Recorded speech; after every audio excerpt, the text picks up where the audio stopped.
네, 보신 것처럼 어제 국내 증시가 또 한 번 무너졌습니다. 낙폭, 하락률 모두 역대 최대였습니다.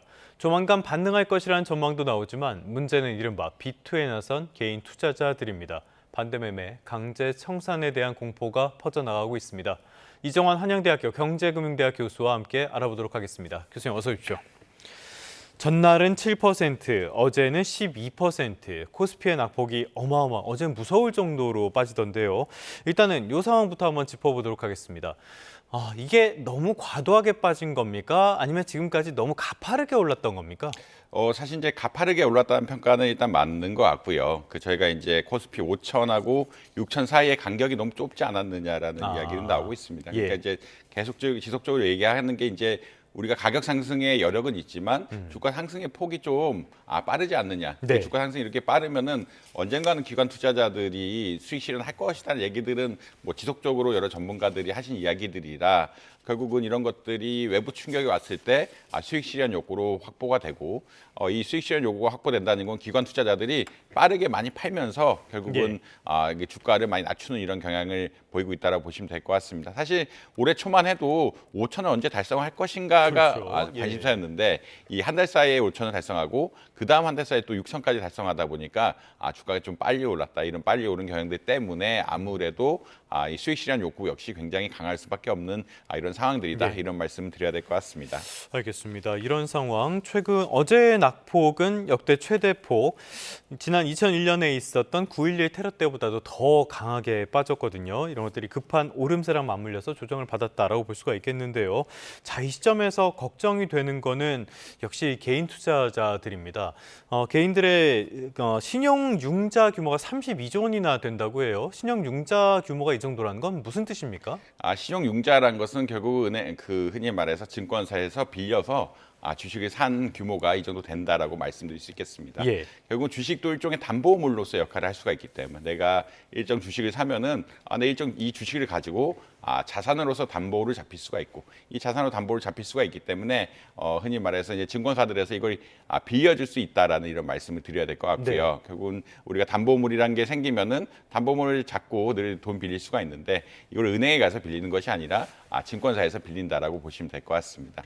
이렇게 증권사에서 빌릴 때 증권사들도 자기 자본 여력을 넘어서 빌려줄 수는 없는 거기 때문에 흔히 말하는 100% 자기 자본 규제란 것이 있다라고 보시면 될 것 같고, 네. 근데 이제 신용거래가 늘어난다, 신용거래 융자가 늘어난다는 것의 의미는 결국은 뭐 좀 투기적인 수요라든지 이런 것이 많이 붙었다라고 아마 이해하시면 될 것 같습니다. 그러니까 주가가 빠르게 오르게 되면은 흔히 말해서 빚을 내서 투자하고 빨리 갚아버리면은 내가 예전에는 뭐 100원이 있으면 100원에 정확한 수익만을 올렸는데 50원을 빌려서 투자를 하면 수익률 자체가 뭐 사실 반을 레버리지를 한다라고 이야기하는데 반을 네. 레버리지하면은 수익률 2배가 될 수 있거든요. 그렇죠. 올라갔을 때 네. 2배가 될 수가 있기 때문에 이 B2란 것은 뭐 올라갈 때 주가가 올라갈 때 많이 형성이 된다라고 말씀드릴 수 있을 것 같고, 그렇기 때문에 늘 흔히 말해서 이제 그 국내 증시 시장을 얘기할 때 과열되느냐 안 되느냐 보면은 예탁금 같은 거라든지 B2 규모라든지 예. 이런 것들에 대해서 많이 초점을 가지고 시장 분석가들이 분석을 한다, 이런 말씀을 드려야 될 것 같습니다.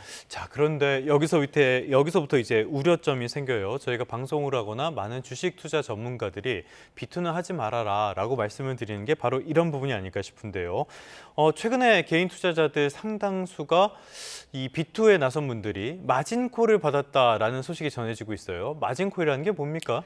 사실 아까 말씀드린 것처럼 그 주식을 담보로 돈을 빌리는 게 큰 틀에서는 B2라고 보시면 될 것 같은데, 아무래도 그 우리가 주택담보대출을 할 때도 그렇고 보통 LTV라고 이야기하죠. LTV 같은 것들이 뭐 50% 이상은 안 가게끔 하는 뭐 이런 것처럼 주식에도 제약이 있습니다. 그러니까 이제 빌려준 거랑 이제 담보 그 주식, 그러니까 돈을 빌려준 거랑 주가 사이에 가치가 한 140% 정도, 한 40% 이상은 주가가 비싸야 된다라는 이런 예. 제약식들이 있기 때문에, 이런 제약식이 있다는 건 어떤 거냐면 만약 이 빌려준 거, 증권사에서 빌려준 거에 비해서 주가가 하락하게 되면, 담보물의 가치가 하락하게 되면은 자기 돈을 늘어나는 마진콜이 오게 됩니다. 왜냐하면 증권사 입장에서는 이게 마진콜이 없다라고 하면은 주가가 또 급락하면은 빌려준 돈을 못 받을 수가 있거든요. 못 받을 수가 있기 때문에 일단 주가가 급락하게 되면은 담보의 가치가 하락하게 되고 담보의 가치가 일정 부분 이상 하락하게 되면은 돈을 넣어라. 왜 자기가 흔히 말해서 자기 돈을 넣어서 이 담보 가치를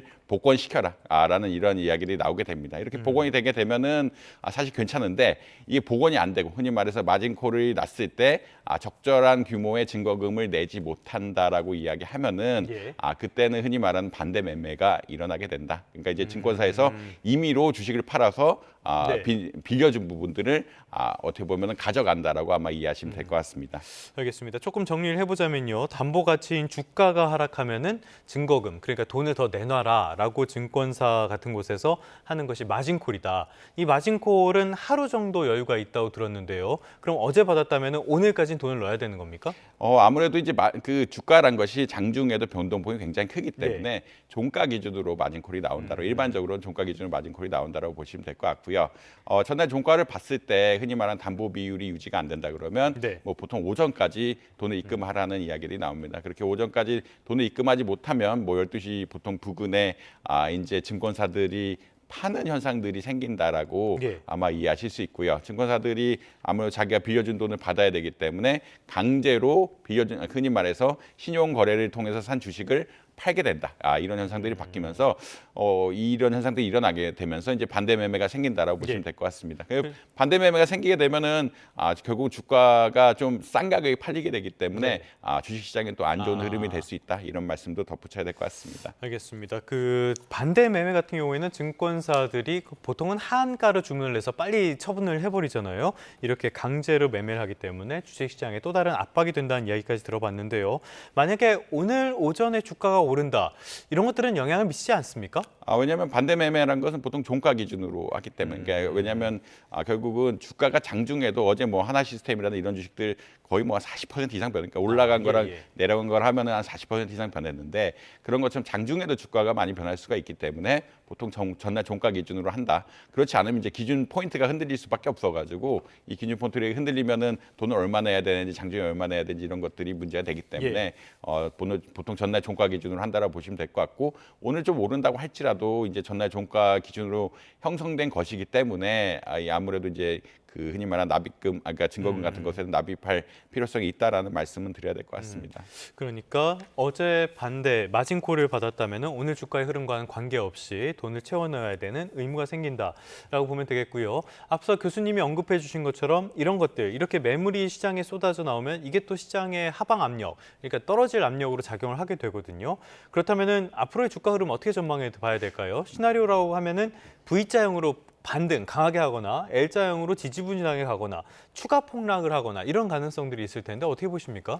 아무래도 이제 그 오늘 불확실성이 좀 크다라는 말씀 드릴 수 있을 것 같고요.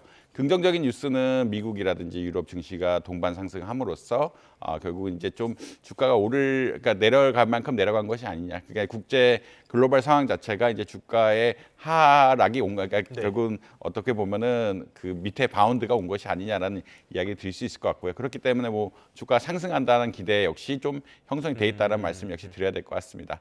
다만 코스피의 경우에는 혹은 코스닥의 경우도 마찬가지긴 하지만 좀 빨리 올라가기 때문에 좀 빨리 올라갔다는 얘기는 내려갈 가능성도 좀 있다. 그러니까 사실 올해 1월 초에 비해서 그러니까 결국은 굉장히 많이 오른 상태라 지금 1월 말 수준으로 내려온 건데 1월 말 수준도 1월 초에 비해서는 많이 올라간 것이기 때문에 주가가 조금 더 하락할 여지 역시 분명히 있긴 하다라는 말씀도 드릴 수 있을 것 같습니다. 그래서 장중에 그러니까 긍정적인 뉴스 그리고 우리가 흔히 말하는 밑바닥을 봤다고 생각할 수 있는 뉴스는 아무래도 미국장이나 유럽장이 안정을 보인 게 긍정적인 뉴스라고 보시면 될 것 같고 또 이틀 동안 너무 많이 내렸기 때문에 이제 그 흔히 말하는 반도체 부분의 영업 실적 같은 것들이 좋을 거라 뭐 살 인센티브 같은 것들이 있지 않느냐라는 생각들이 있는데 근데 아무래도 뭐 또 내려간다고 부담을 가지시는 분들은 주가가 좀 지나치게 많이 오른 경향들이 있다. 그러니까 지나친다는 표현이 지나치게 빠르게 올랐다는 표현이 맞기 속도의 때문에 문제죠. 속도의 문제가 너무 빨리 올라갔기 때문에 그런 어떤 수익 실현의 욕구들 이런 것들이 겹치면서 주가가 하락 하락할 수도 있다. 아까 또 반대 매매 같은 것들이 붙으면서 하락할 수도 있다라는 이런 말씀을 드릴 수도 있을 것 같습니다. 알겠습니다. 오늘 일부 반등이 나오더라도 강한 반등까지는 조금 쉽지 않아 보이는 상황입니다. 자, 이렇게 신용거래에 대한 문제점들 살펴보고 있는데요. 이런 마진콜 그리고 반대 매매가 나오면은 그 피해는 대부분 개인 투자자들이 보게 되거든요. 자, 개인 투자자들 최근까지 이런 B2 같은 것들이 굉장히 많이 늘어나고 있었는데요. 금융당국은 사실상 이걸 방관해오고 있었습니다. 이 부분에서 비판점도 있을 것 같은데요. 아무래도 이제 시장 전문가들이 주가가 오를 가능성이 높다라고 이야기하지만 B2는 안 된다고 계속 예. 이야기를 하고 있거든요. 아무래도 B2란 것이 그냥 반대 매매 같은 것들이 오면서 굉장히 흔히 말하는 큰 손실을 그러니까 주식 투자 전체의 손실을 입힐 수도 있기 때문에 전문가들은 보통 이게 B2는 하지 말라라고 좀 강력한 메시지를 네. 많이 보내긴 했는데 정부에서도 조금 B2 같은 것에 대해서 자제를 하고 증권사에 대해서도 일부 좀 자제를 했어야 되는 것이 아니냐라는 의견들도 있다. 아무래도 신용거래 같은 것들이 많아지게 되면은 주식시장이 변동성이 컸을 때 큰 문제가 될 수가 있기 때문에 이런 것을 좀 미리 선제적으로 이게 신용융자 거래 같은 것들을 조금 예. 막았어야 되는 것이 아니냐라는 의견들은 나오고 있다라고 보시면 될 것 같습니다. 결국은 주가 오를 때는 좋지만 주가 그렇죠. 내려갈 때는 이게 어마어마한 피해로 다가갈 수가 있기 때문에 좀 항시 언제 주가가 오르더라도 항시 이런 B2에 대한 이야기는 나올 수밖에 없다. B2를 개인 투자자는 특히 B2 같은 것에 대해서 조심하라는 이야기가 나올 수밖에 없다. 이런 말씀 드려야 될 것 같습니다. 반대 매매는 정말 무서운 거니까요. 자, 끝으로 이거 한번 알아보도록 하겠습니다. 지금 변동성이 굉장히 큰 장이 이어지고 있는데요. 그렇다면은 대응 전략은 어떻게 짜는 게 좋을까요? 아무래도 이제 개인 투자자들 입장에서는 조금 장을 관망하시는 것이 좋을 것 같다고 보시면 될 것 같고요. 또 오늘 올랐다가 내일 또 이란과 미국 사이의 전쟁이 어떤 일이 발생할지 좀 모르는 이런 상황들이 예. 계속되고 있기 때문에 이게 또 전쟁 같은 것들이 장기화된다든지 혹은 이제 우리가 주요하게 생각하는 유조선 같은 것들이 호르무즈 해협에서 봉쇄가 되면서 좀 못 온다든 이런 여러 가지 리스크들이 많다라고 아마 이해하시면 될 것 같습니다. 물론 이제 단기적으로 주가가 반등하면서 상승할 여력이 있긴 한데 네. 그럼에도 불구하고 조금은 조심히 투자할 필요는 있는 것 같다. 아무래도 시장의 불확실성이 해소가 되지 않은 상황들이고 불확실성이 해소가 되지 않았다는 이야기는 다른 요인들로 인해서 아까 흔히 말하는 지정학적 요인들로 인해서 네. 불확실성 자체가 더 커질 수도 있기 때문에 불확실성이 커지게 되면 또 주가가 어려움을 겪는 상황들도 있을 수 있기 때문에 신중한 투자가 좀 필요한 것이 아니냐 이런 말씀 드려야 될 것 같습니다. 분할 매수, 분할 매도를 추천하는 분들이 많은데요. 이런 B2는 정말 위험하니까요. 자제하고 조심하시는 게 좋겠습니다. 지금까지 이정환 한양대학교 경제금융대학 교수와 함께했습니다. 오늘 말씀 고맙습니다.